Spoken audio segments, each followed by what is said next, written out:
Tu es bon pour nous, Seigneur. Nous réjouissons d'être à toi, Seigneur. Depuis l'éternité, tu nous as aimés, Seigneur. Tu as été bon pour nous, Seigneur. Tu as tout focalisé pour nous, Seigneur. Et sur nous, Seigneur. Tu nous as donné de la valeur. Merci, Seigneur Dieu. Ce matin, réjouis-toi de nous rencontrer encore. Seigneur, réjouis-toi de nous faire du bien. Seigneur, merci pour ta présence. Merci pour la puissance et ton esprit disponible ce matin. Merci pour l'œuvre de ta main. Oh Dieu, reçois la gloire, reçois la louange, reçois la sagesse, reçois nos acclamations pour le siècle des siècles. Et souviens-toi, Seigneur, de ton amour, tes bienfaits insondables se manifestent encore ce matin. Parle à nos cœurs, Seigneur. Parle à nos cœurs. Instruis-nous encore à nouveau, Seigneur. Au nom de Jésus, nous avons prié. Amen. Alléluia. Ce matin, je voudrais partager sur un sujet qui est la continuation de notre thème des fleuves de vie débordantes. Mais si tu notes, tu vas écrire ceci: libère tes perfections invisibles.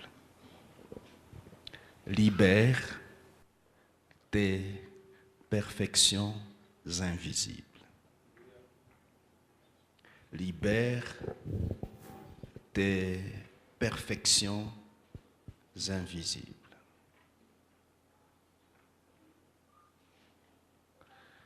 Ce message est un appel ce matin qui s'adresse à nous tous pour dire que ce qui a été longtemps caché en nous soit libéré. En termes de débordement, en cette année,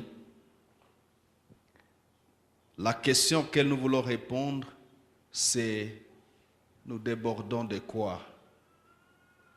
Qu'est-ce que nous répandons? Qu'est-ce qui sort de nous? Et pour faire quoi? Et à quoi ça sert? Alléluia. Alléluia. Alors nous allons lire deux textes dans un premier temps.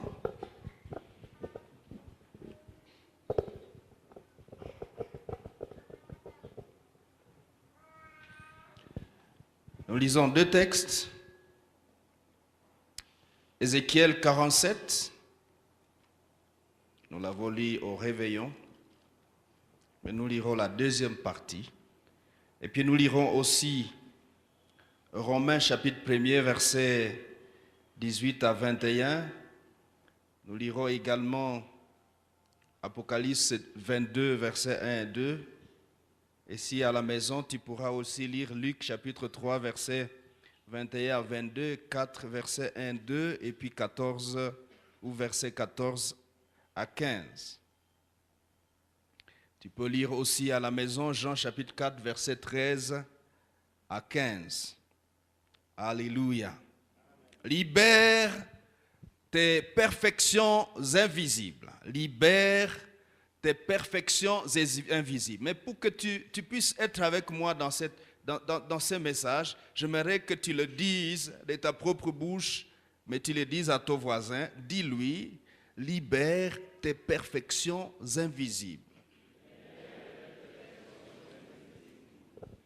Bon, mais je crois que là c'est un peu vague. Demande-lui son nom, dis-lui quel est ton nom et il va te le dire. Et puis tu vas t'adresser à lui en son nom. Il s'appelle comment? Elle s'appelle comment? Ok, maintenant dis-lui: Joseph, libère tes perfections invisibles.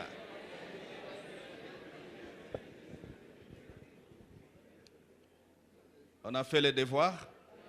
Ok. Ézéchiel 47, à partir du verset 5, nous lisons ensemble. Vous avez trouvé? Allons-y, 1, 2, 3. Il mesura encore 1000 coudées. C'était un torrent que je ne pouvais traverser, car l'eau était si profonde qu'il fallait y nager. C'était un torrent qu'on ne pouvait traverser. Et il me dit, est-ce que vous êtes là? Vous avez pu trouver? On a trouvé? Ok, on y va. Verset 6. Il me dit, as-tu vu, fils de l'homme? Et il me ramena au bord du torrent. Quand il m'eut ramené, voici, il y avait sur le bord du torrent beaucoup d'arbres de chaque côté. Il me dit, cette eau coulera vers le district oriental, descendra dans la plaine et entrera dans la mer. Lorsqu'elle se sera jetée dans la mer, les eaux de la mer deviendront saines. Tout être vivant qui s'émeut vivra partout où le torrent coulera. Il y aura une grande quantité de poissons, car là où cette eau arrivera, les eaux deviendront saines.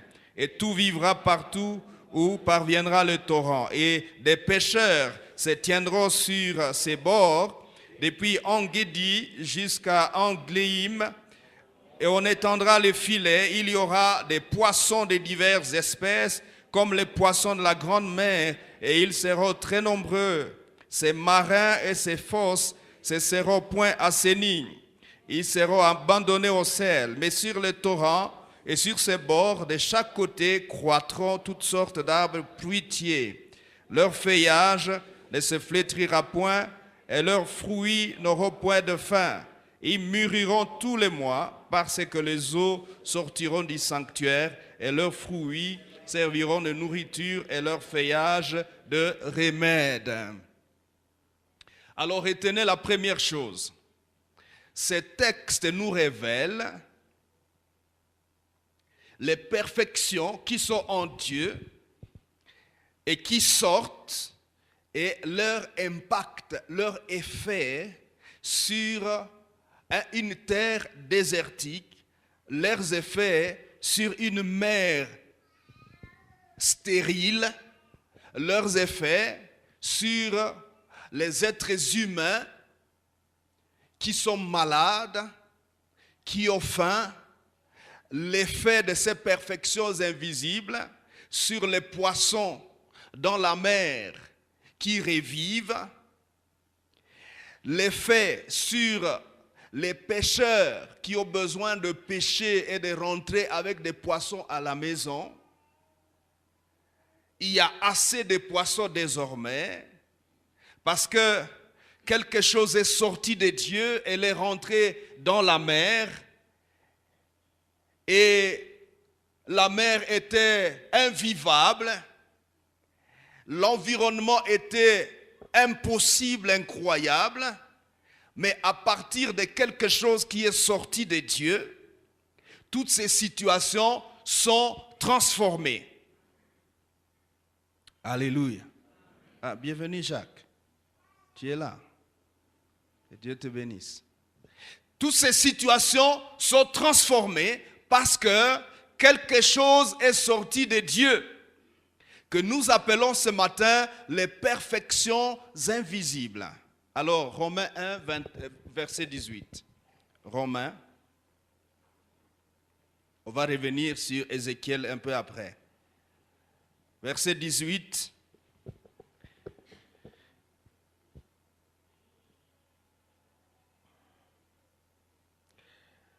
« 18 à 21. Romains. Nous lisons ensemble. C'est trouvé? On y va. La colère de Dieu se révèle du ciel contre toute impiété et toute injustice des hommes qui retiennent injustement la vérité captive. Car ce qu'on peut connaître de Dieu est manifeste pour eux, Dieu le leur ayant fait connaître. Verset 20. Lisez bien le verset 20. En effet, les perfections invisibles de Dieu, sa puissance éternelle et sa divinité se voient comme à l'œil depuis la création du monde quand on les considère dans ses ouvrages. On revient au verset 20. En effet, les perfections invisibles de Dieu, sa puissance éternelle et sa divinité se voient comme à l'œil depuis la création du monde et quand on les considère dans ses ouvrages.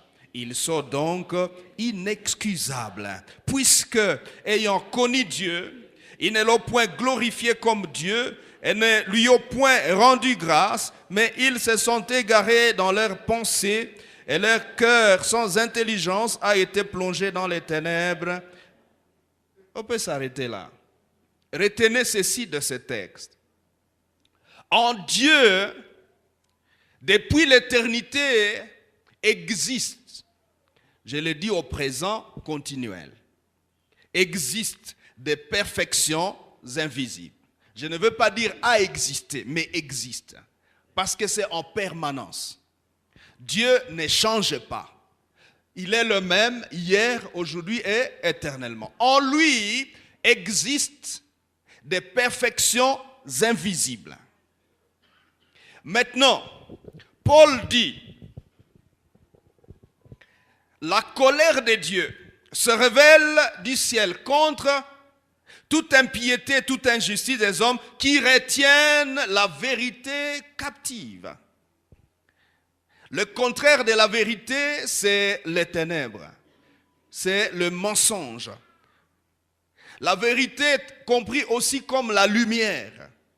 Parce que quand tu connais la vérité, tu es éclairé. Vous connaîtrez la vérité vous affranchira. La vérité nous donne accès à la lumière.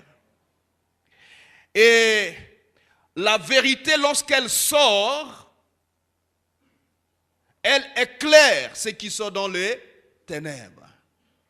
Vérité fait donc partie des perfections invisibles qui sont en Dieu. Jésus est appelé lui-même la vérité. Je suis le chemin, la vérité et la vie. Jésus est sorti de Dieu pour venir sur la terre afin d'habiter dans ton cœur et dans mon cœur. Jésus, perfection invisible. Maintenant, Paul dit, la colère de Dieu s'élève contre ceux qui gardent captive la vérité, ceux qui gardent captive la perfection qui est sortie de Dieu et qui a été injectée en eux. Colère de Dieu.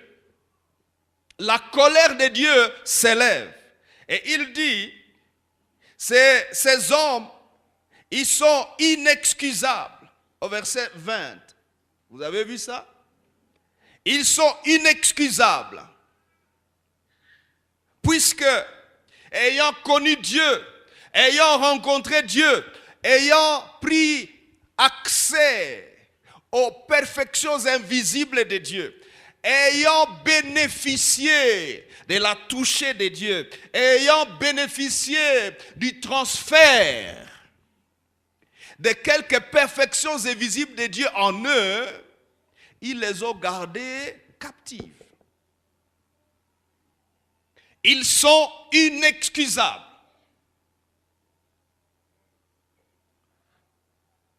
J'ouvre ici une parenthèse pour éclairer quelque chose.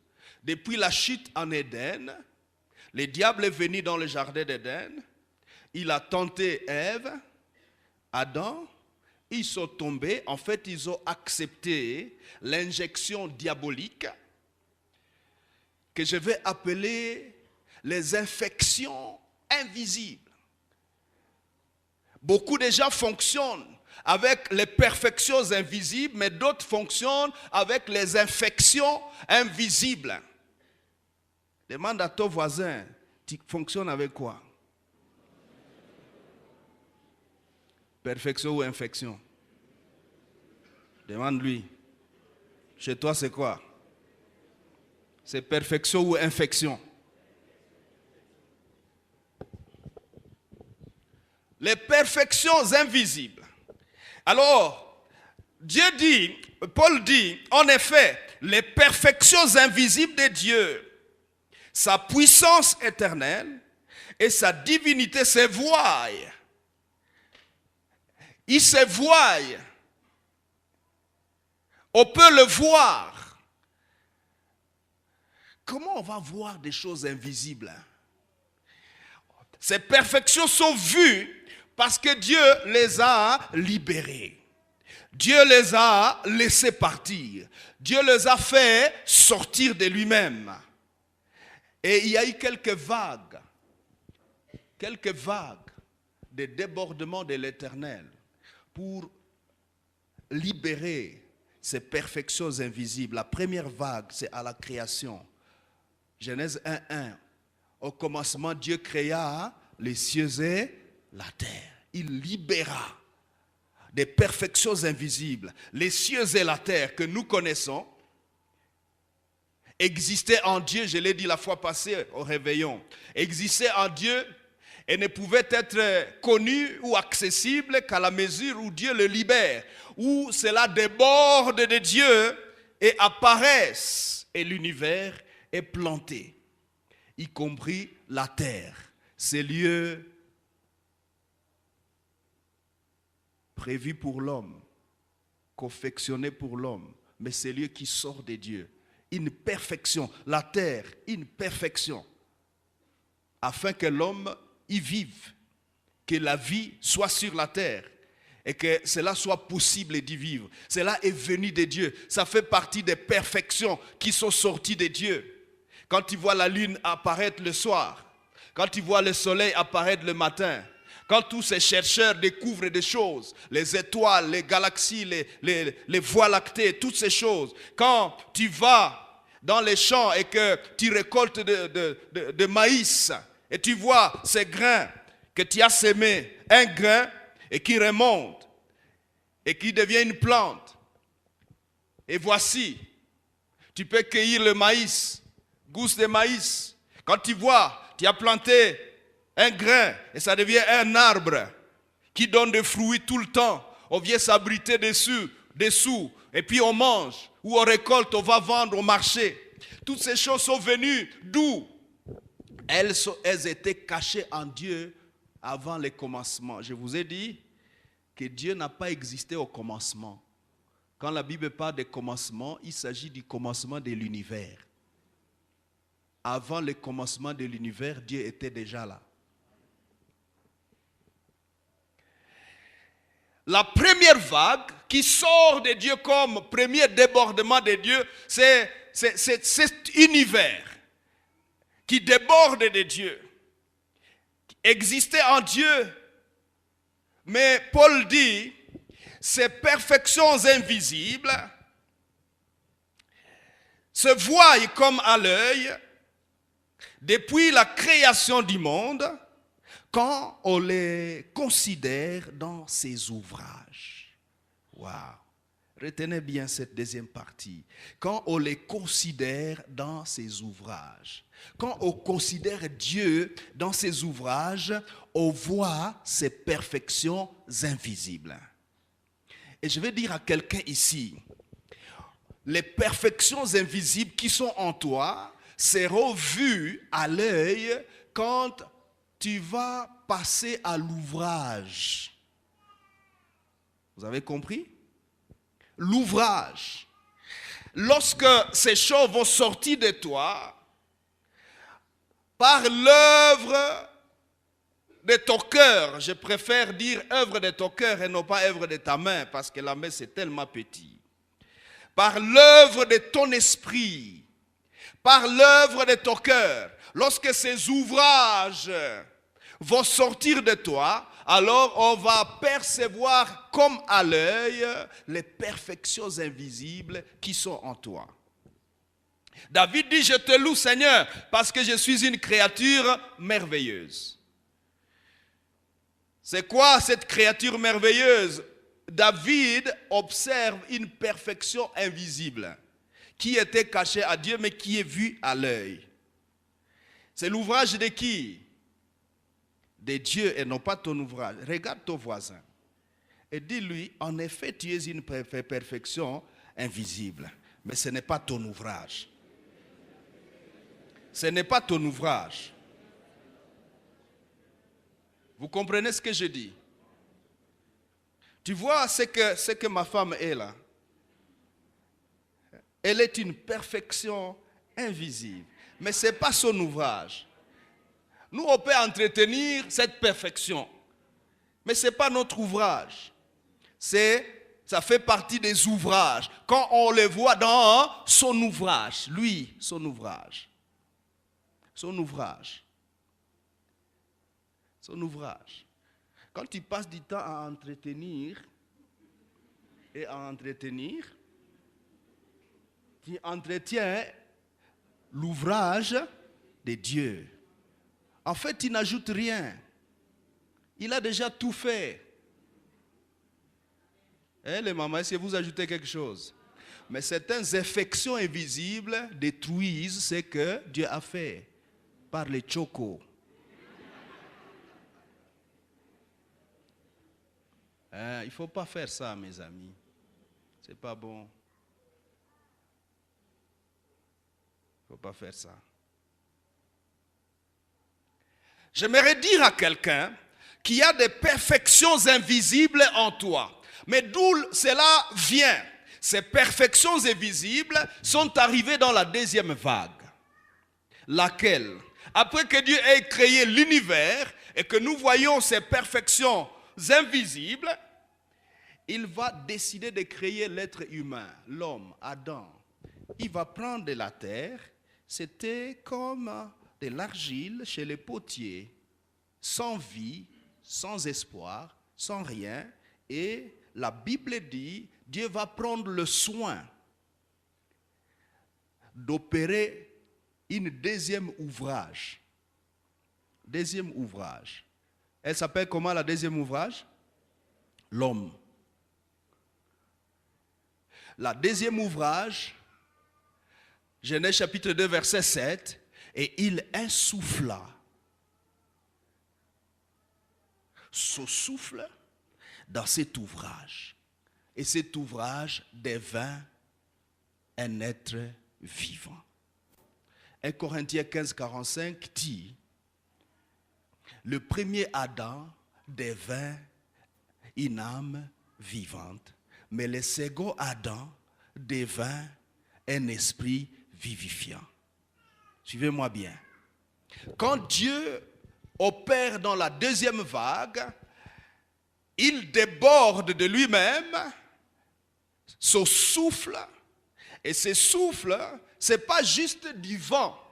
Le souffle que Dieu a déposé dans l'homme n'était pas juste la respiration. Parfois, nous avons l'impression que le souffle que Dieu a mis en nous, c'était la respiration.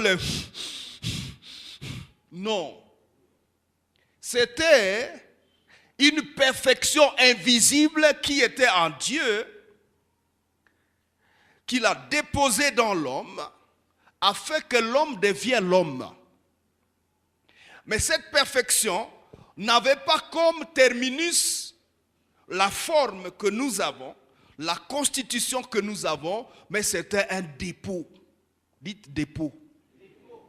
Le souffle de Dieu, quand il a insufflé dans les narines de l'homme, il a mis un dépôt. De quoi? Des perfections invisibles qui sont en Dieu. Il a donné à chacun une quantité. Il a donné à chacun de nous un dépôt, un lot, avec lequel il nous a chargés de continuer à opérer dans la troisième vague. C'est quoi la quatrième? Parce que la troisième, je vais vous en parler tout à l'heure. Opérer dans la quatrième vague qui veut que l'homme fasse sortir ce qu'il a mis, ce que Dieu a mis en lui. Et il dit à Ève et à Adam, soyez féconds, multipliez, remplissez la terre et la sujettissez, puis dominez. 5 impératifs, j'en ai partagé aux jeunes hier. Les 5 impératifs avec lesquels nous pouvons laisser une empreinte sur la terre. Quand vous lisez Ézéchiel 47, que nous avons lu du 5e et suivant, vous trouvez que quelque chose dans cette image sort de Dieu et laisse des empreintes sur la terre. Ça laisse des empreintes. Quelque chose sort du seuil de Dieu. Quelque chose sort de Dieu. Sort du trône de Dieu. Et cela vient dans la terre, vient sur la terre, déborde sur la terre. Et la terre est transformée. La terre est transformée. Bwana sifiwe. Bwana sifiwe. Est-ce qu'on se comprend jusqu'ici? Qui comprend jusqu'ici? Qui ne comprend pas encore, je reviens. Levez la main. Ok. Alors, dit Dieu, libère tes perfections invisibles.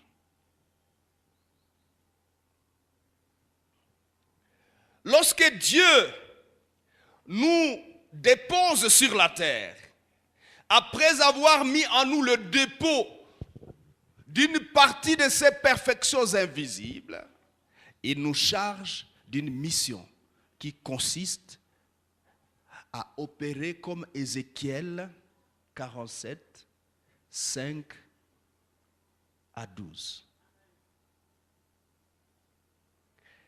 Les attentes de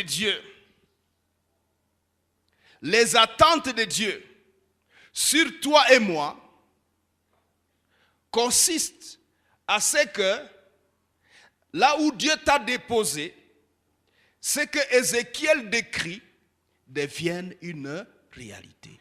Mais pour que cela devienne une réalité, tu dois libérer tes perfections invisibles. Si tu ne le fais pas, Paul dit, tu es inexcusable. Et la colère de Dieu se lèvera sur toi. Ici, j'aimerais parler aux chrétiens. Bwana sifiwe. Nous sommes limités à juste libérer les perfections spirituelles invisibles qui sont en nous. C'est ce qui fait que dans certains milieux africains chrétiens, on a constaté que les gens n'évoluent pas, ayant pris la religion ou la foi comme l'opium. Les communistes ont dit, le christianisme c'est l'opium du peuple. C'est-à-dire, le christianisme abrutit les peuples, selon eux. À ces temps-là, heureusement, Dieu est venu mettre le doigt avec Gorbatchev et il a chambardé les choses. Alléluia. Alléluia. Regarde un peu ton voisin et considère qu'il est un dépôt. Regarde-les. Je ne sais pas si vous êtes avec moi. Regarde-les et considère. Regarde-les attentivement. Considère que là, celui-là, il est un dépôt. Hein, Justine? Tu es un dépôt. De quoi? Des perfections invisibles de Dieu qui sont devenues des perfections invisibles qui sont en toi, mais qui doivent déborder. Ils doivent déborder. Ils doivent déborder. Bwana sifiwe. Bwana sifiwe. Je crois que si tu comprends ça, on peut arrêter le message ici. Alléluia. Alléluia. La colère de Dieu s'élève contre l'impiété de ceux qui gardent les perfections invisibles de Dieu en eux captives. Tu as retenu ça?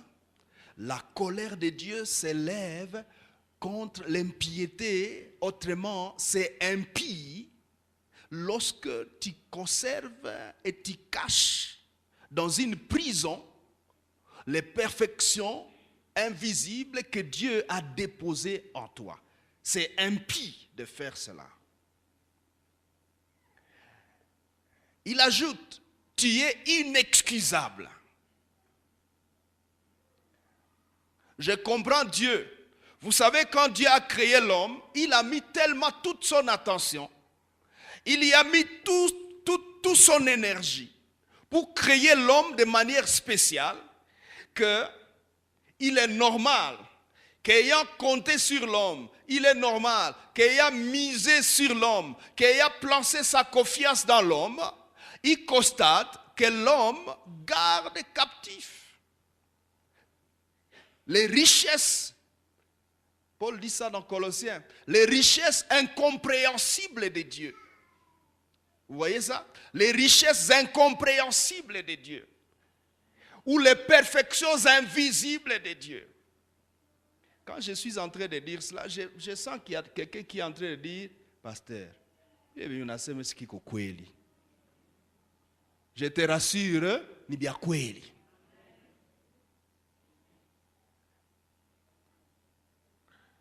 Et il y a quelqu'un qui est vraiment incrédule. Il ne croit pas que lui peut détenir quelque chose. N'est-ce pas? Tu crois? Tu crois que tu as quelque chose? Alors si tu crois, acclame le Seigneur pour le dépôt. Il y a un dépôt en moi. Il y a un grand dépôt. Il existe un dépôt. Et ce dépôt doit être libéré pour aller déborder et changer des situations. La troisième vague, c'est Jésus-Christ. Dieu libère son Fils unique et l'envoie sur la terre, afin que quiconque croit à lui ne périsse point, mais qu'il ait la vie éternelle. Quiconque reçoit Jésus-Christ reçoit la troisième vague de débordement de l'Éternel qui vient comme catalyseur, qui vient comme l'élément déclencheur de notre débordement. Jésus.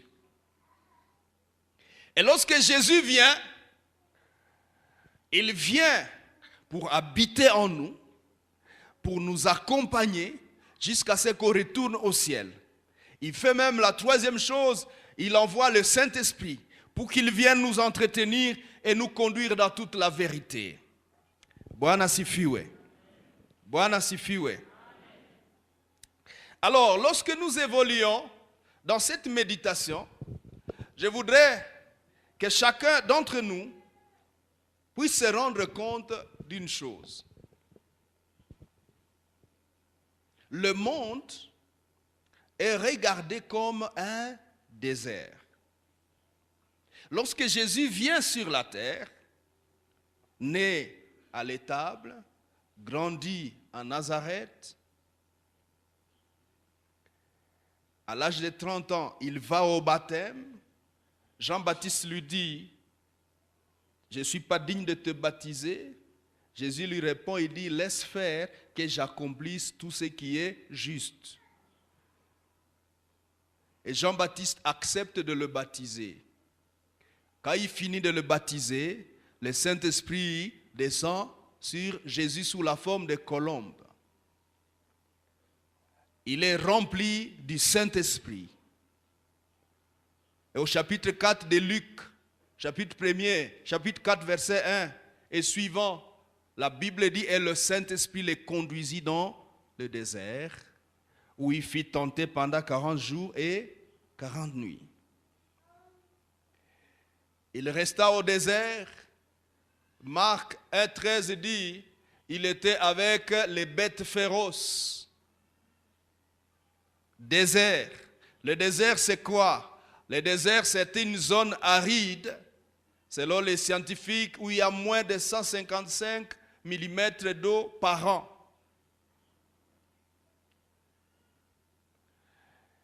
C'est un lieu où il n'y a pas de végétation, où il y a peu d'animaux et peu d'êtres vivants. Désert. Pourquoi tu envoies ton fils unique au désert? Pourquoi Jésus doit aller au désert alors qu'il vient de recevoir l'onction? Le Saint-Esprit vient de descendre sur lui. Il vient d'obtenir la plénitude. Pourquoi tu vas au désert?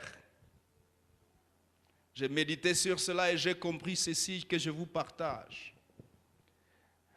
Déjà au ciel, lorsque Dieu était en train de s'écrier,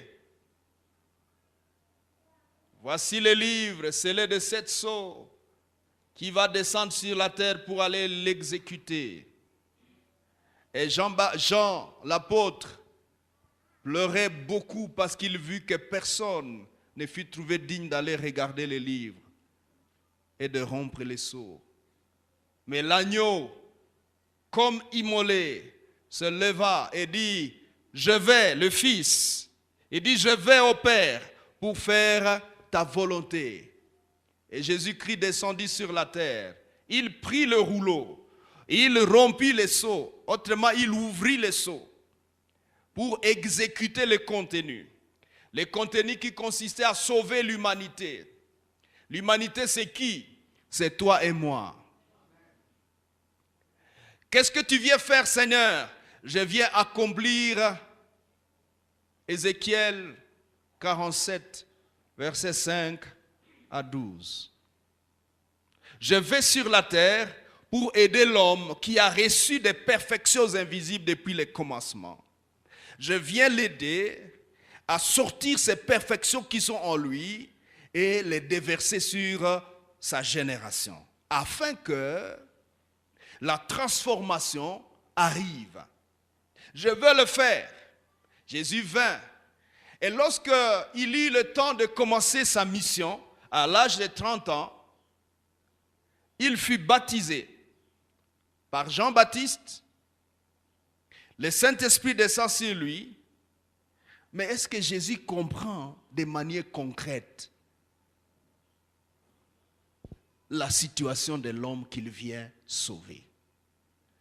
Je crois que le Saint-Esprit doit lui donner une leçon du désert.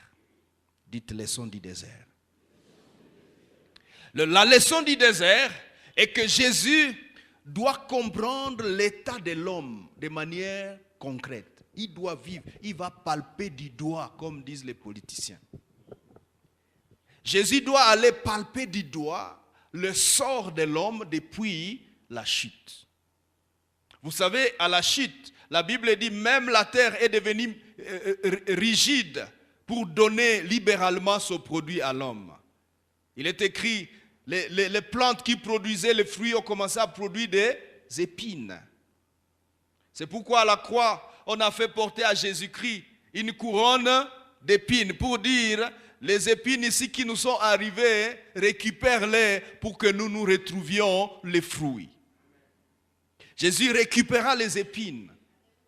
Et nous aujourd'hui, nous pouvons récupérer les arbres fruitiers. En fait, après que Dieu ait ôté les épines sur nous, il est possible de libérer la vie qui est en nous.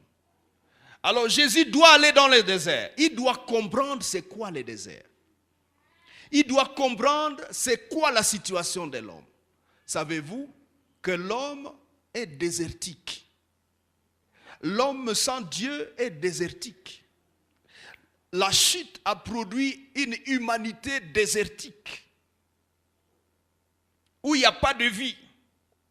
Planter tes maniocs au désert, tu viendras retrouver ça s'appelle bourgeons? Non, tes boutures. Tu viendras retrouver tes boutures déjà séchées. Le désert. Nous vivons la vie des déserts. Nous sommes désertiques. Même dans l'église, on peut retrouver des gens qui vivent le désert, qui est les conséquences des infections invisibles que Satan est venu injecter dans notre vie. Il nous a desséchés. C'est comme ça que vous voyez un homme rentrer chez vous avec une arme ou avec un couteau et puis il égorge les gens comme si c'est normal.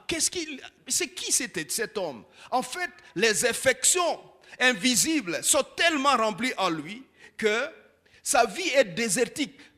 Désertique, c'est par rapport à la vie, par rapport à la pluie, par rapport à la vraie vie.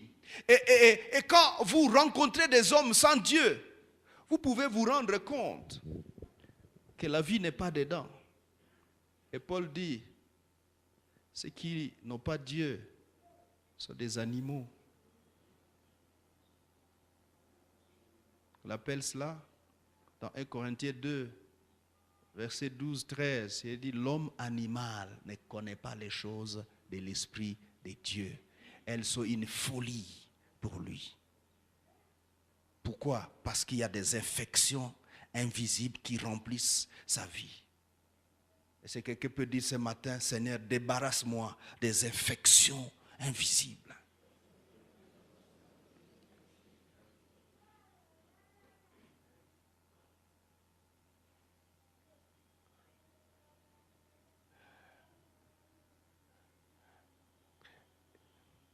Jésus, en toi, c'est la vie et la gloire. Jésus en toi, c'est l'espérance.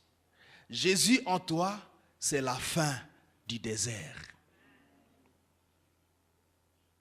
Désert. Maintenant, je disais, selon Luc chapitre 4, où Jésus est envoyé au désert par le Saint-Esprit. Jésus va au désert et il comprend concrètement ce que c'est que la situation de l'homme. L'homme est misérable. L'homme est desséché. Il n'y a pas de vie. Il constate que l'homme est soumis aux bêtes féroces. Vous avez vu ça? Les bêtes féroces. Et il constate aussi qu'il y a celui qu'on appelle le tenant du désert. Dites le tenant du désert. Le tenant du désert, c'est qui? Satan, le diable. Qui, pendant que Jésus est dans le désert, le tenant du désert apparaît et lui fait des propositions. En fait, il veut lui injecter aussi les infections invisibles qui sont en lui. Heureusement, Jésus connaît la parole. Heureusement, Jésus connaît son identité. Heureusement, Jésus sait c'est pourquoi il est venu. Et il vainc Satan. Il termine la guerre avec Satan. Il le combat. Et à la fin, il est dit, et le diable le quitta pour attendre une occasion favorable. Et l'occasion favorable est venue à Golgotha. Et là encore, Jésus l'a vaincu. Et une troisième occasion, c'était de le garder dans la tombe. Et le troisième jour, Jésus est ressuscité. Et puis il est monté au ciel, assis à la droite du Père, il intercède pour nous. Qu'est-ce que tu pries chaque jour pour nous, Seigneur? Je prie que les perfections invisibles que j'ai déposées en vous sortent. Je prie que chacun de vous déborde. Je prie que chacun de vous libère les investissements, libère les dépôts, ouvre les portes de la prison. Vous gardez captifs ces perfections. Ouvrez les portes de la prison de mes perfections que je vous ai laissé continuer à distribuer. Nous sommes des distributeurs des perfections de Dieu dans notre société. La conséquence ou l'effet, l'impact de cette distribution, c'est ce que nous avons lu dans Ézéchiel 47, 5 à 12. 5 à 12. Bwana sifiwe. Bwana sifiwe. Vous savez, je peux retenir un processus. C'est que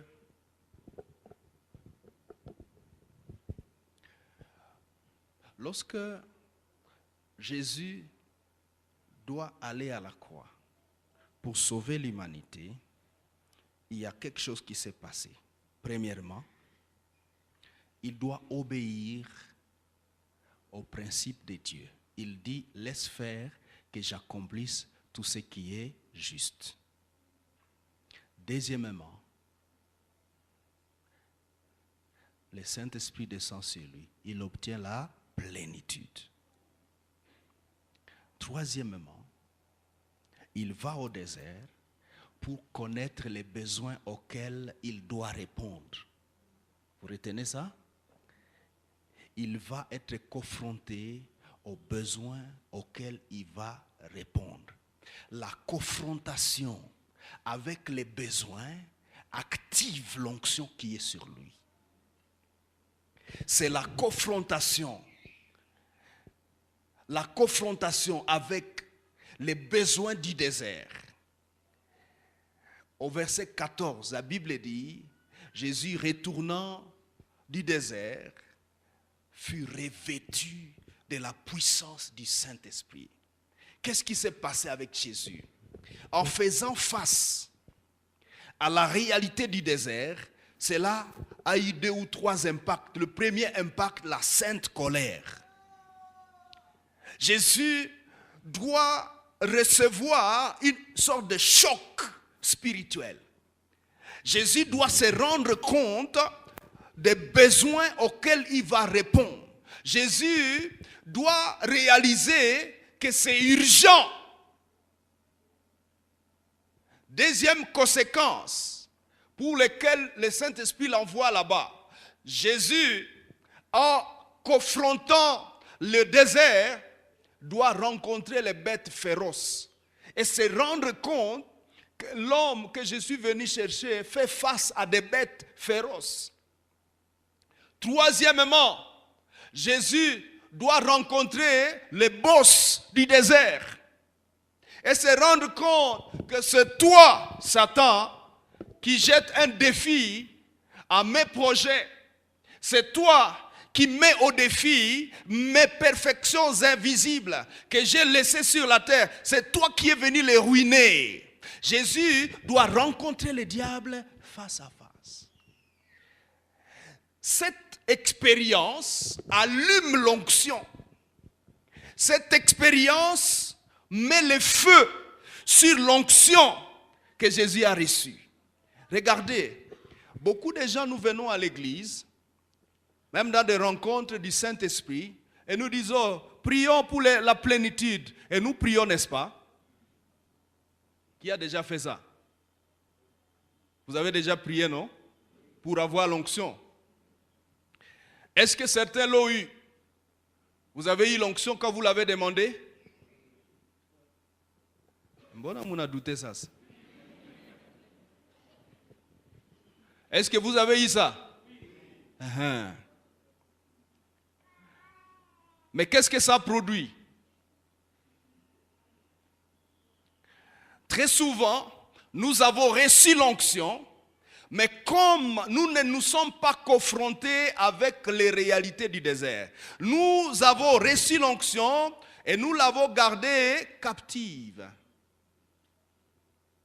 Nous n'avons pas exposé l'onction aux besoins.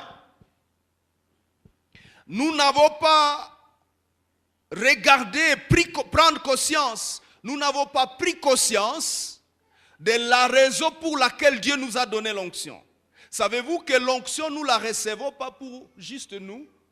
Écoutez, la plénitude est utile lorsqu'elle déborde.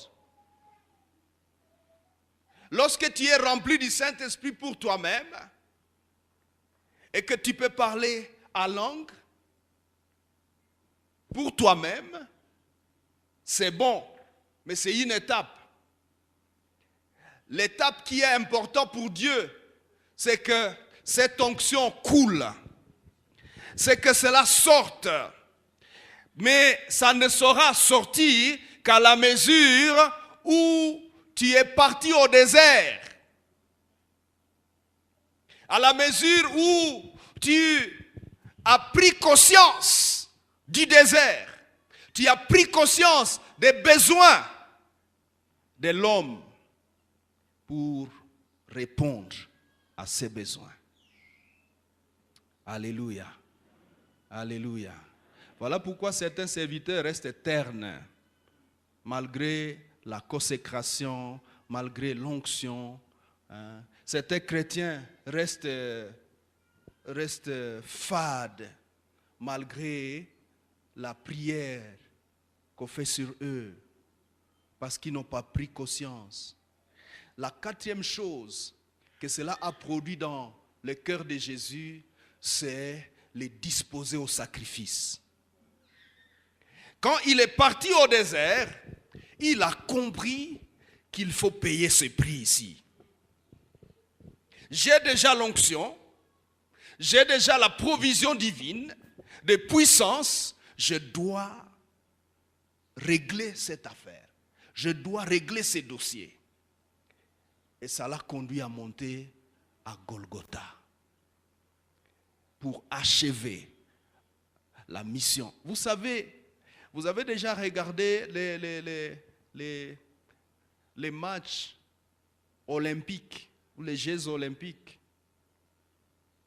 La plupart des fois, les héros sont des personnes qui fonctionnent de la manière suivante.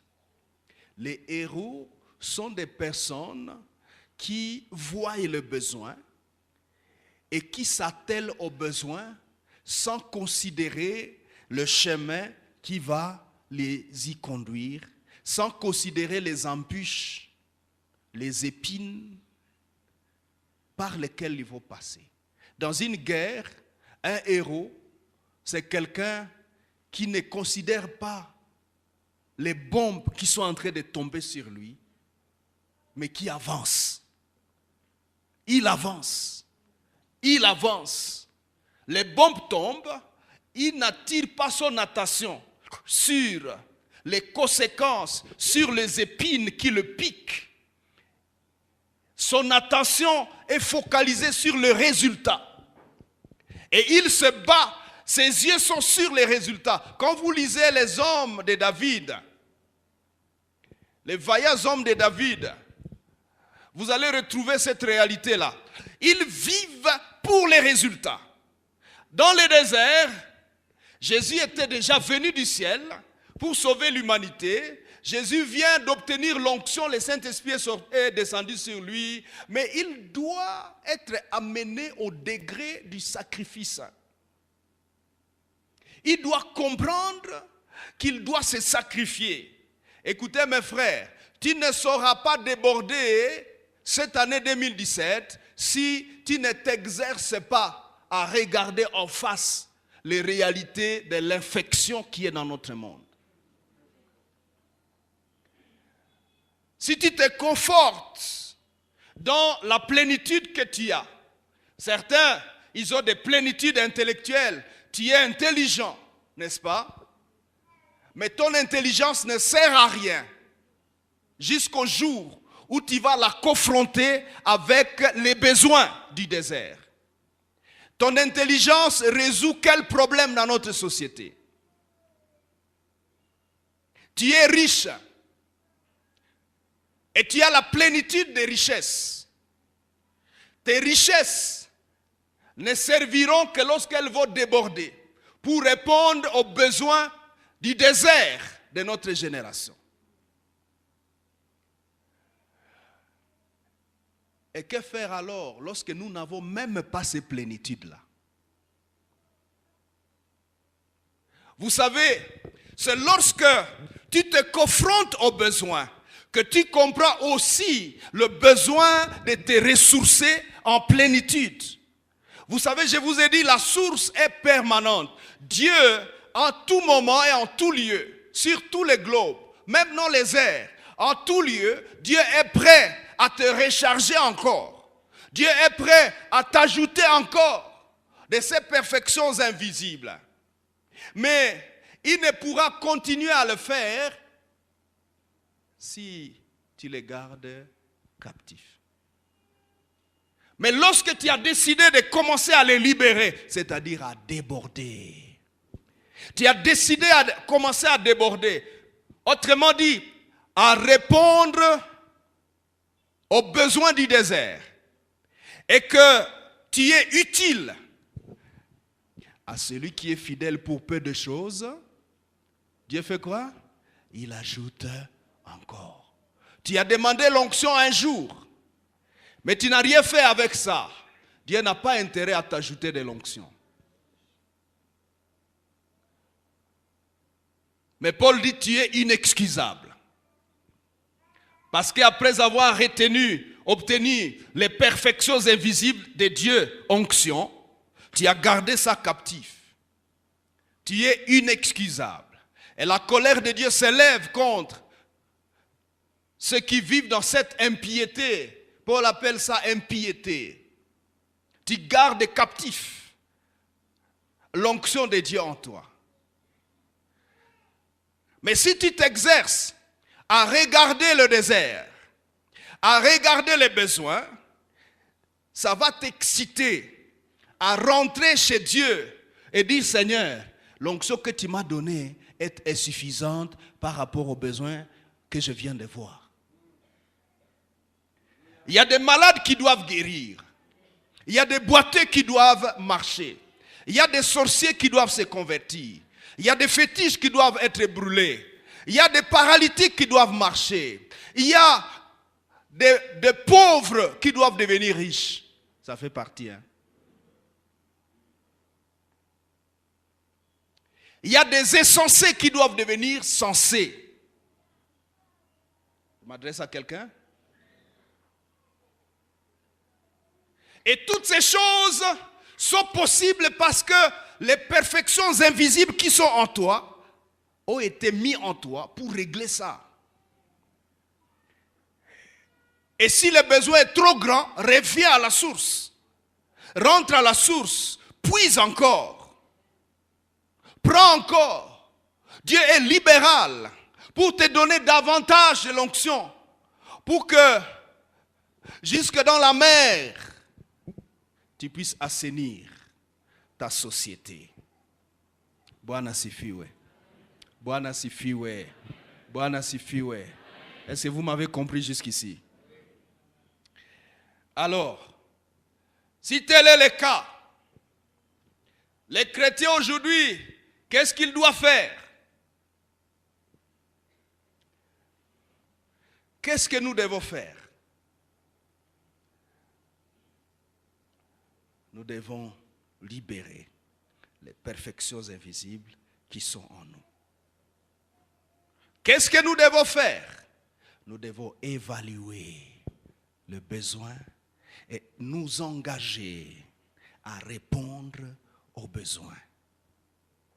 Nous évaluer les besoins, nous engager à répondre à ces besoins.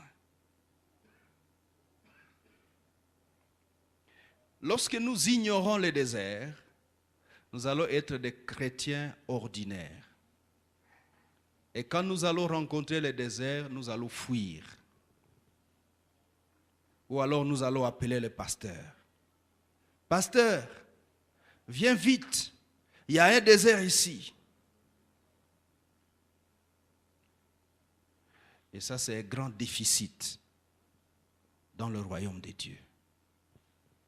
Lorsque le pasteur est le seul à tout faire, c'est un déficit énorme. C'est un déficit. Mais lorsque chaque chrétien est prêt à s'engager, à participer au débordement et à résoudre les besoins, à répondre aux besoins, alors le royaume de Dieu avance. C'est donc par l'ignorance du désert que certaines fois les chrétiens gardent captifs les solutions qu'ils détiennent. C'est aussi par insensibilité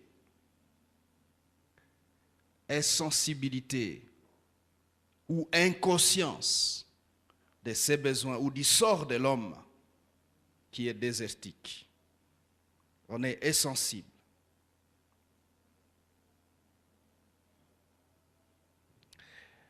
En conclusion, une forte conscience du désert, comme au temps de Christ, une forte conscience du désert nous conduit à une forte demande de plénitude. Et une forte demande de plénitude produit une grande puissance de débordement.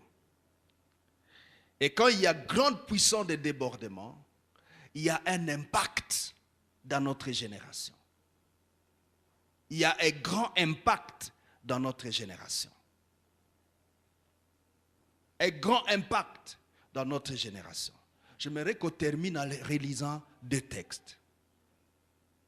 Et Ézéchiel, où nous avons lu, on va relire cela pour que tu mesures ce que tu es capable de produire comme impact dans ta génération.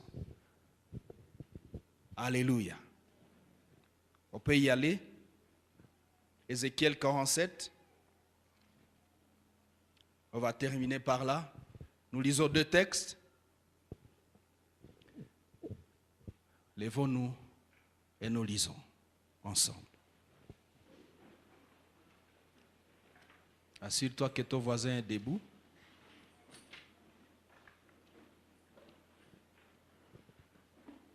Tu peux le secouer un peu. Tu dis, on nous a dit d'être debout. Si tu n'as pas de Bible, tu lis chez le voisin. Regardez chez les voisins, s'il vous plaît. C'est prêt? Verset 5. 1, 2, 3. Il mesura encore 1000 coudées. C'était un torrent que je ne pouvais traverser car l'eau était si profonde qu'il fallait y nager. C'était un torrent qu'on ne pouvait traverser. Il me dit, as-tu vu, fils de l'homme? Et il me ramena au bord du torrent. Quand il m'eut ramené, voici, il y avait sur le bord du torrent beaucoup d'arbres de chaque côté. J'aimerais que si tu as ton stylo, tu soulignes l'impact de ce que toi tu vas commencer à produire. Tu as pris ton stylo? Regardez, la première chose que cela produit, c'est quoi? Beaucoup d'arbres de chaque côté.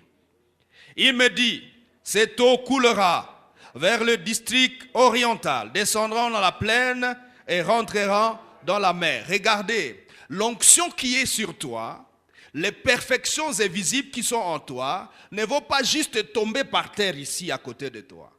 Elles doivent couler et aller au loin jusqu'aux extrémités de la terre. Dites à ton voisin, le pasteur parle de l'extrémité de la terre. Je veux dire l'étendue où doivent aller tes perfections invisibles, c'est les extrémités de la terre. Et si tu es un homme d'affaires, ton impact en affaires doit aller aux extrémités de la terre. Si tu es un homme de Dieu, l'onction qui est à toi doit amener les fruits ou les résultats de ton ministère jusqu'aux extrémités de la terre. Si tu es un scientifique, l'onction qui est à toi doit amener les produits de tes découvertes, les produits de tes inventions à impacter jusqu'aux extrémités de la terre. Si tu es un politicien, l'onction qui est à toi doit amener les conséquences des perfections invisibles de Dieu en politique à aller non seulement à Goma, mais aussi à Kinshasa et jusqu'aux extrémités de la terre. Le torrent descend de la plaine et il part. Il ne tombe pas à côté pour rester là. Il sort, descend dans la plaine, dans la Araba, jusque dans la mer. Vous avez vu votre impact? Jusque dans la mer. Et les eaux de la mer, on y va, deviendront saines. Waouh! Les eaux de la mer seront assainies. En commençant par ta maison, la vie, l'environnement de ta famille va être assaini à partir de l'onction qui sort de toi. Mais attendez, à continuer à la lecture, rappelez-vous que c'est la conscience du désert, la connaissance du désert, la confrontation avec le besoin qui va t'aider à orienter l'écoulement de ton onction, de tes perfections invisibles. Les eaux deviendront saines. On peut y aller avec la suite. 1, 2, 3. Tout être vivant qui s'émeut vivra. Partout où le torrent coulera. Ok. Partout où tu vas arriver, mon frère, ta présence doit vivifier. C'est à quoi tu te confrontes. Tout vivra partout où tu passeras. Même les malades guériront et vivront. C'est ce que ça veut dire aussi. Parce qu'il y a en toi cette perfection invisible de Dieu qu'on appelle la vie. Et la vie abondante. Il faut, lorsque tu arrives dans une famille de sorciers, ils sont morts, que ces sorciers vivent. Tu arrives dans une famille des impudiques qui tirent leur jupe.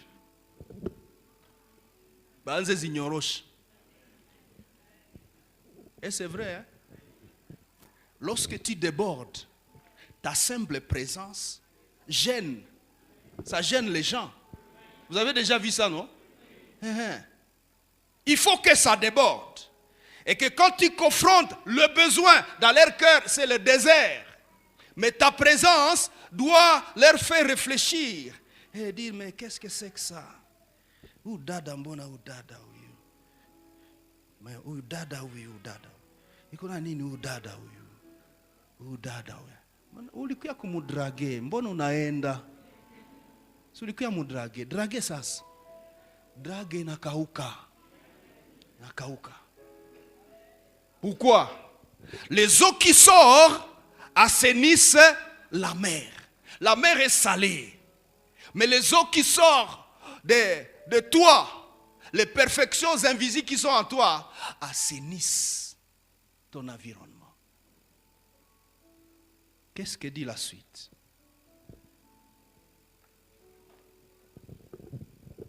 On y va?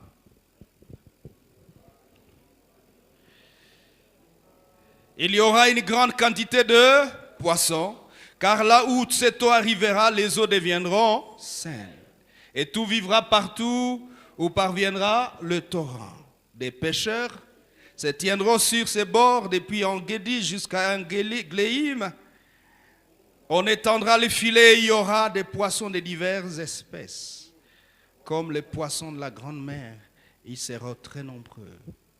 La fertilité, la fécondité. La mer qui ne produisait plus va commencer à produire parce que tu es arrivé. Écoutez, lorsque tu signes le contrat, prononce cette parole. Comme je signe le contrat, j'entre dans cette entreprise, il y aura des grands poissons. Il y aura la fertilité. Fertilité intellectuelle, fertilité stratégique, fertilité scientifique. Tu deviens professeur de telle université, fertilité dans l'université. Tu deviens général dans une armée, fertilité dans cette armée. Écoutez mes frères et mes sœurs, vous avez trop traîné en cachant les perfections invisibles qui sont en vous. Il est temps de les libérer.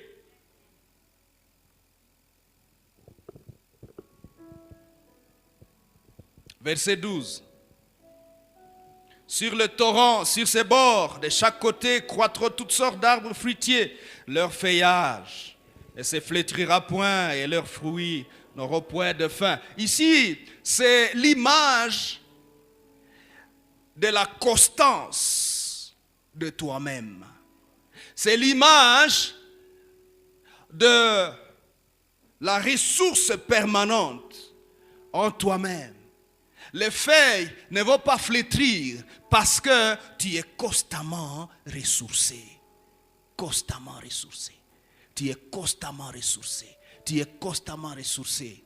Les feuillages ne vont pas flétrir. Les fruits vont venir à chaque saison. Alléluia. Alléluia. Et les feuillages vont guérir les nations.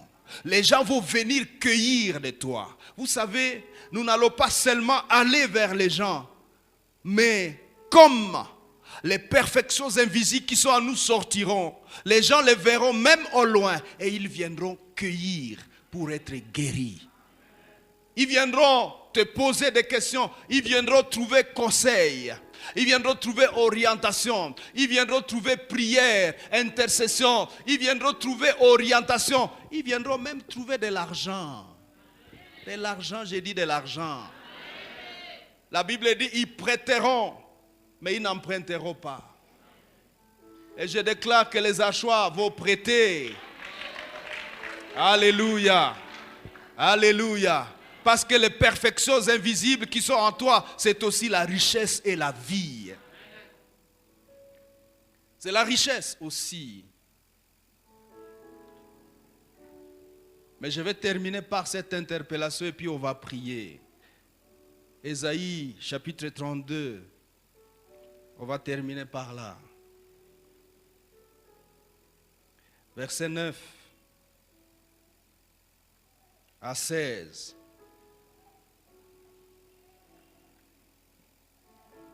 Tu es en train d'interpeller celui qui plutôt répand les infections invisibles, mais plutôt aussi celui qui garde les richesses de Dieu captives. Et Dieu parle de la femme, mais la femme, c'est aussi l'image de l'Église. Église. On peut y aller, verset 9. 1, 2, 3. Femme insouciante. Levez-vous, écoutez ma voix. Filles indolentes, prêtez l'oreille à ma parole. Dans 1 an et quelques jours, vous avez entendu ça? Dans quoi? Dans 1 an et quelques jours, vous tremblerez indolentes. Car c'en est fait de la vendange, la récolte n'arrivera pas. Si vous ne libérez pas les perfections invisibles qui sont en vous, la récolte n'arrivera pas. 2017, c'est une année de récolte. Il faut récolter parce que nous allons assainir les champs. Les déserts vont être échangés en forêt, en verger. Mais si nous ne débordons pas, nous ne récolterons pas.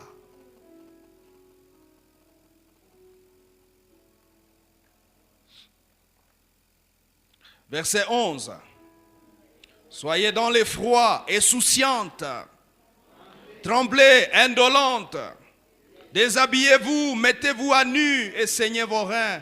On se frappe le sein au souvenir de la beauté des champs et de la fécondité des vignes. Autrement, pensez à ce que votre génération va devenir si vous faites ce que vous devez faire. Pensez aux résultats. Héros, Archois et Archois. Pensez à l'impact, pensez à la transformation qui vous attend, que vous devez produire. La beauté des vignes, la fertilité des champs. Pensez à cela et ça va vous aider. Et sur la terre, verset 13. Sur la terre de mon peuple croissent les épines et les ronces, même dans toutes les maisons de plaisance de la cité joyeuse.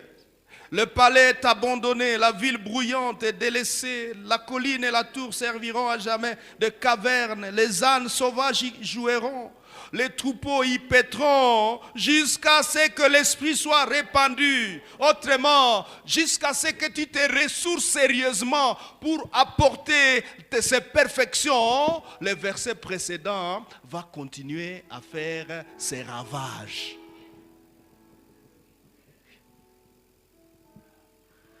Jusqu'à ce que tu prends conscience, vous avez entendu, femme insouciante, femme indolente. Indolence, c'est la paresse. les perfections invisibles de Dieu sont remarquées, observées au travers de ses ouvrages. Ouvrages, travail. Dieu a travaillé. Quelqu'un ici ce matin doit travailler. Il doit travailler jusqu'à ce que l'Esprit soit répandu d'en haut sur nous. Les situations précédentes vont continuer. Et ce matin, quelqu'un voudrait prendre la décision définitive de réclamer l'Esprit de Dieu sur lui constamment. On va prier pendant 1 minute pour le demander. Mais j'aimerais que tu continues à le demander. À partir de maintenant, toute cette année. Parce que c'est par là que ces ressources, on attrape davantage de perfections invisibles. Et quand l'Esprit vient en nous, il est en train de tuer les infections invisibles injectées en nous par les diables. Que l'Esprit descende d'en haut sur nous et que le désert s'échange en verger et que le verger soit changé en forêt. Alléluia. Recueillons-nous un peu devant le Seigneur.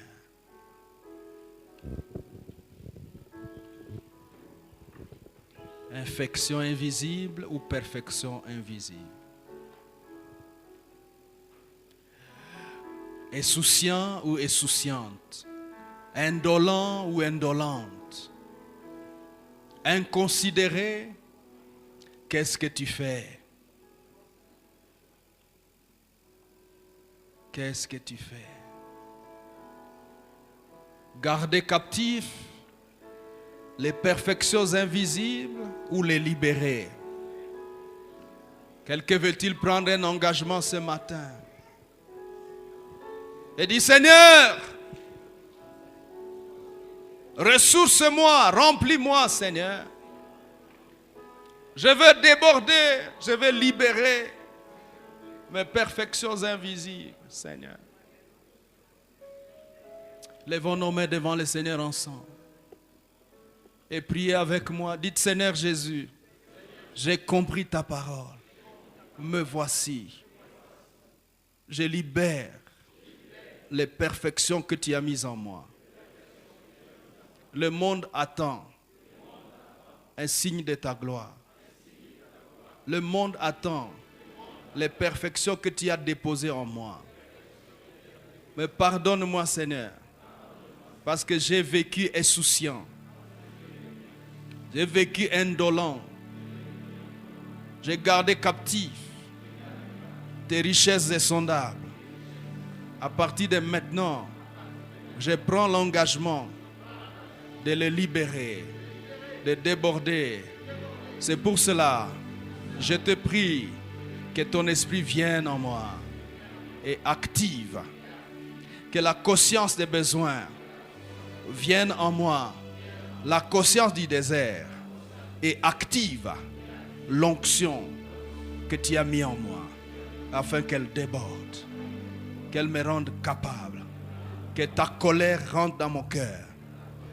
Donne-moi ta colère devant ces défis afin que je me lève et que je travaille pour toi dans cette génération. Oh mon Dieu, que la transformation que tu attends dans cette génération passe aussi par moi. Au nom de Jésus, nous prions. Amen.